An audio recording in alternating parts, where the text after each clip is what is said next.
right, next on the agenda is the Pledge of Allegiance, please. Recording in progress. I pledge allegiance to the flag of the United States of America and to the republic for which it stands, one nation, under God, indivisible, with liberty and justice for all. Thank you.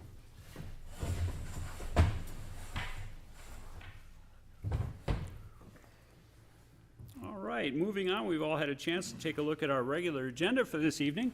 Do I have a motion to approve our regular agenda? I'll make that motion. Thank you, Ben. Second. Jeff, Kim? Councilmember Carr? Aye. Councilmember Kiefer? Councilmember Cornett? Aye. Mayor Huber? Aye. Thank you, Kim. And next, approval of our consent agenda. We've all had a week to take a look at our bill list and the other things that we're paying. Do I have a motion to approve that consent agenda, please? Motion. Councilmember Carr? Aye. Councilmember Cornett? Aye. Councilmember Kiefer? Mayor Huber? Aye. Thank you, Kim. Let's move right into our staff agenda items. Our city engineer, Brad Reifsteck, is first going to talk to us about the consideration of our 2024 street maintenance contract. Brad, are you up there? I am, Mayor. Good evening to you and the council. How are you? Very good, Brad. Good. I'm glad you can hear me. Yes. Yes, so tonight I'm looking for a motion to award a contract for the 2024 pavement management program in the city of Grant.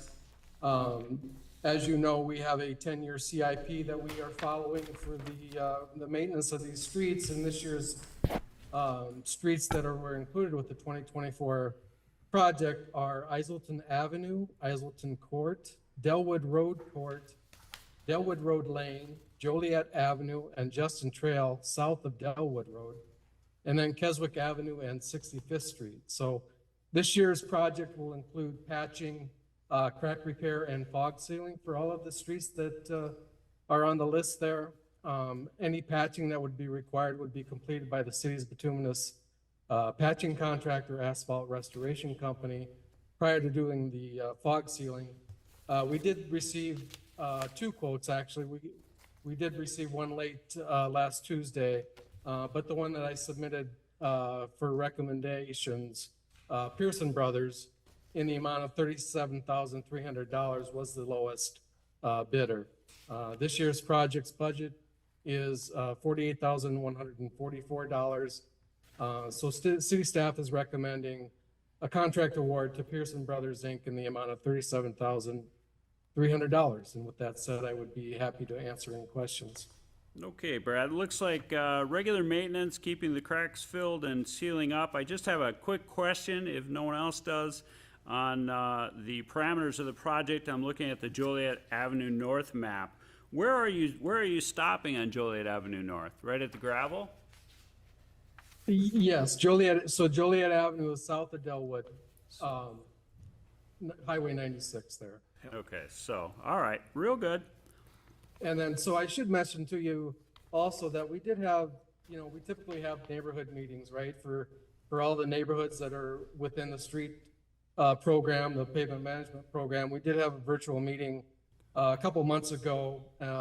We had representation from all these neighborhoods, and they all decided that they didn't want to go any further into a street assessment or a full road reconstruction project. So we are doing our due diligence there as far as seeing if residents want to use these maintenance dollars to do a rather significant road reconstruction project. Yeah, you headed me off at the pass there, Brad. That was my next question. Nice job. Good. I like the reference. Thank you. Yeah, headed me off at the pass.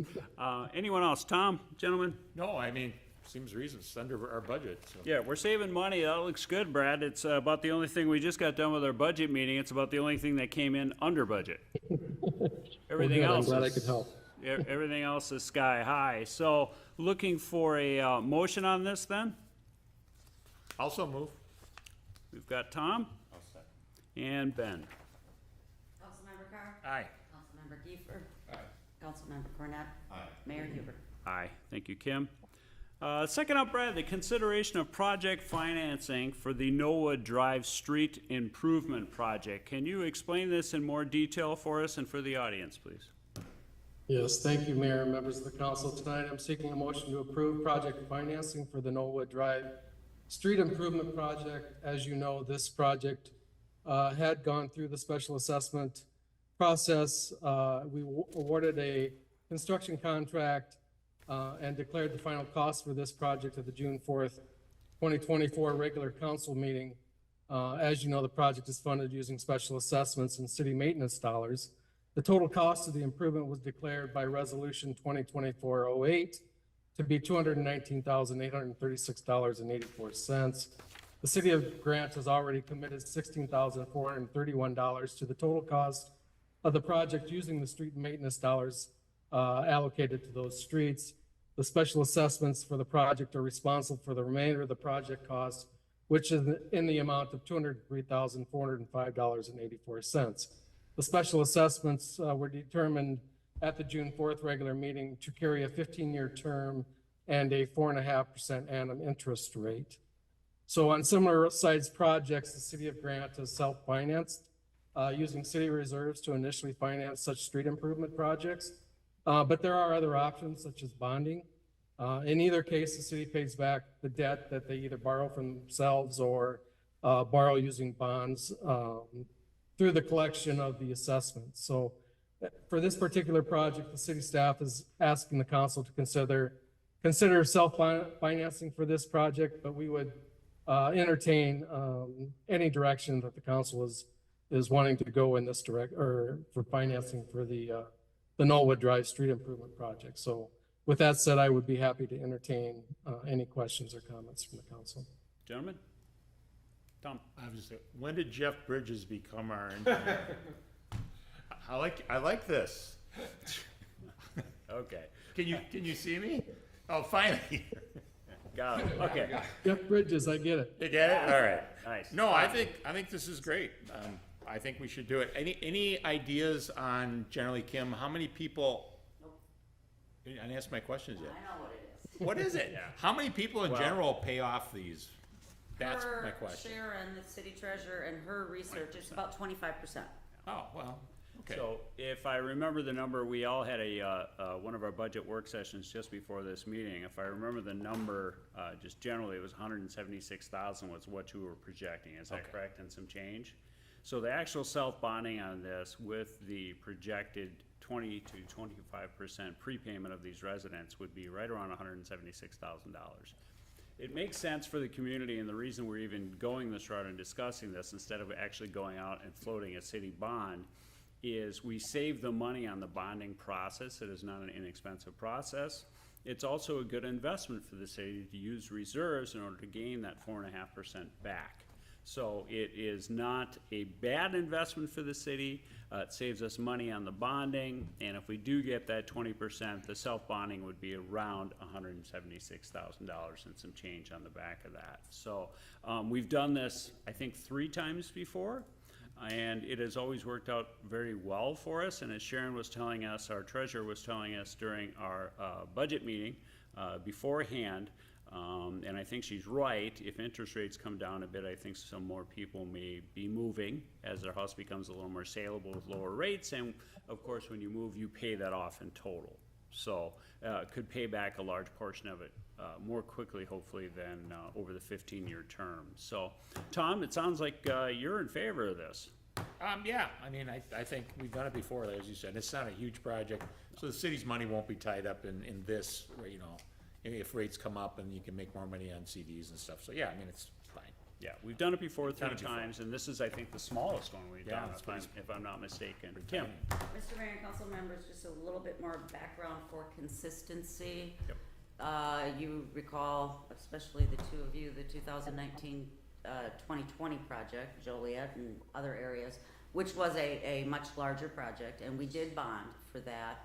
Last year, I believe there was a smaller project, and the city did not bond, but we honestly and truly didn't even ask, because that had been kind of what you'd been doing on the smaller projects. This time, because you didn't bond last year, for this project, I asked Brad to bring this forward so you guys could make that decision. Yeah, I think it's good practice to continue doing that as well. With even if at $176,000, I think it makes sense for us to discuss it at the table. Ben, do you have thoughts on this? No, it seems pretty straightforward. It seems like something that we can do. I think we already have it proposed in the budget. So Yep. We did have some discussion on this prior during a budget work session, but very little. Jeff? Okay. Are you looking for a motion on this, Kim? Mr. Mayor, council members, I am looking for a motion that the city council has determined to self-fund this project. Very good, thank you, Kim. Do I have a mover? I'll make that motion. Mr. Giefer, do I have a second? I'll second. Mr. Cornett? Councilmember Carr? Aye. Councilmember Giefer? Aye. Councilmember Cornett? Aye. Mayor Huber? Aye. Thanks, Brad.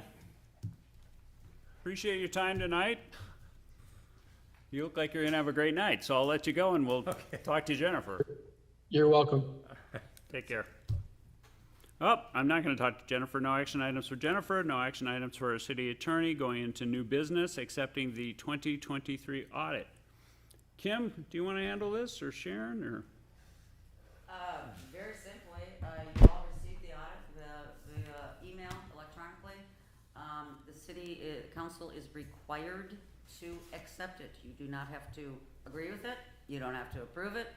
The city is required to have an annual audit at a large cost because that's determined by population and or if your clerk treasurer is the same position. Right. So, but because of your population, you are required to have an audit, annual audit. All the findings came in. Sharon does so much work on it. It's ridiculous. And you need to accept it. It has already been submitted to the state. As you recall, last year, we were, 6 months late? Just because of all the new auditing standards that they had put in place. Through no fault of our own, that audit was held up through new GAAP rules. I did go through the audit fully, and I believe there is a copy here in the back, if I'm not mistaken. Someone may be perusing it. There it is. No significant findings other than the findings we have had for the last 10 years, which are basically segregation of duties. We're such a small city that it's hard to segregate our duties. We have one employee. So segregating duties can be hard, but as Kim had just mentioned, our treasurer is separate from our administrator, and all of our investments are handled by another. So we separate where we can. I review all the checks before they're signed, and of course that full audit is right back there in Mr. Schaefer's hands, and I'm sure he'd share that with you if you'd like to do that. So, any questions, gentlemen? Need a motion? Yep, need a motion to accept. Motion to accept the 2023 audit. Do I have a second, gentlemen? I'll second it. Councilmember Carr? Aye. Councilmember Giefer? Aye. Councilmember Cornett? Aye. Mayor Huber? Aye, thank you very much. Next, under new business, is the consideration of an endorsement of Celia Wirth to Browns Creek Watershed District, which she has been on for the last several years, representing the city of Grant. Celia, to my knowledge, has done a good job, and I see no reason not to put forward an endorsement of Ms. Wirth, unless there are questions or concerns. Also move. Thank you. Second. Councilmember Carr? Aye. Councilmember Giefer? Aye. Councilmember Cornett? Aye. Mayor Huber? Aye. Thank you, Kim. Moving on to unfinished business, we did have a table motion for our assessor appointment last month. We were hoping to get some additional quotes on that. Unfortunately, those did not appear. So we are left with two, and one is the county and one is a private assessor. The county is significantly more expensive, and we are trying to, of course, save as much money as possible here and be as frugal as possible, consistent with solid services. So, Kim, do you want to talk about our assessor a little bit in terms of cost or in terms of anything else? Mr. Mayor and council members, you've had all the information from the county, you've had information from this independent assessor. I will just note that we had a discussion last time about going a month without an assessor, and that did cause an issue, and I couldn't fully explain that because the assessors answer to the county, and of course the residents, but their guidelines and their deadlines are very strict. At this point, we are a month behind, the assessor is. There's gonna be some catch up, and that is why the contract goes back. It will be, if you approve, it'll be in effect July 1st. we have to do it that way. It is only a 1-year contract, just to see how it goes for both the city and the assessor, the workload, that sort of thing. I would prefer the city put in a little bit more long-term contracts and, get the costs, stated down, for the years, for 3 years. But I would recommend, because I couldn't find anybody, and I think, I've talked to Patrick several times, I think he will be a good fit for Grant, and I think that we should give him a shot. Yeah. Tom? Are we getting him, or as you said before, somebody that works for him? He's gonna have somebody that's doing field work, but he's in charge. Okay. Yeah. I will note, just so that everyone's comfort level, this is a 1-year contract. We do prefer longer contracts. It's hard sometimes for small cities to find personnel, especially on a short basis like this where you don't have a lot of time to look. But we're gonna do it for a year, see how it works out, and with every grant contract that we sign, we have an early termination clause with a 30-day written notice if it isn't working out for whatever reason. But in this case, if there are no further questions or concerns, Mr. Giefer? I'd like to make a motion to appoint Patrick as our assessor for the next year. I'll second. Councilmember Carr? Aye. Councilmember Deeper? Aye. Councilmember Cornett? Aye. Mayor Huber? Aye. Missed it. Yeah. Yeah, it's still here. You're in. This is Celia Wirth for everyone who has not met Celia Wirth, our Browns Creek Watershed District representative, does a good job, and we just endorsed her, so here she is. Thank you very much. Everyone say hi to Celia. Celia. Hi, Celia. Consideration of community festival. I can take it. Yeah. John talked to me, he was not able to get, enough momentum behind his desire to do it this year, so for this year, he's asked me to request that, we're not gonna move forward. However, he also asked me to put some money in the budget we're talking our budget time, and for the budget for next year, if he can get it going for next year, there's budget money in there for that, which will be an ongoing discussion. But for now, I'd make a motion to withdraw the consideration of a community festival for this year. All right. Councilmember Carr? Aye. Councilmember Deeper? Aye. Councilmember Cornett? Aye. Mayor Huber? Aye. Thank you very much, Kim. Moving on, discussion items. Any staff updates? Brad, attorney, staff updates? Nothing. All right. City council reports, anything you guys would like to discuss or in terms of putting on the agenda for next time, or anything that has occurred here? Gentlemen? And Mr. Giefer, I believe it is your turn to read the community calendar in your sonorous tones. Ben. Oh, Ben wants to do it? Oh! No, Jeff has it. Jeff has it. Public Schools Board meeting Thursday, August 8th to August 22nd, Matamita District Education Center, 7 p.m. Stillwater Public Schools Board meeting Thursday, August 8th, Stillwater City Hall, 7 p.m. Washington County Commissioners meeting Tuesdays, Government Center, 9 a.m. Primary election, August 13th, 2024, Woodbury Lutheran Church, 7 a.m. to 8 p.m. And everyone show up to your primary election, please. I hate to be a big booster here, but people don't show up to the primaries, and then they're upset when they get the wrong people in the actual election. So showing up to a primary is how we avoid that. We get the right people in. Anyone like to make a motion to adjourn? I'll make a motion to adjourn. I'll second. Well, that took a while. Councilmember Carr? Absolutely. Councilmember Deeper? Sure. Councilmember Cornett? Mayor Huber? Aye. Thank you very much. Read that.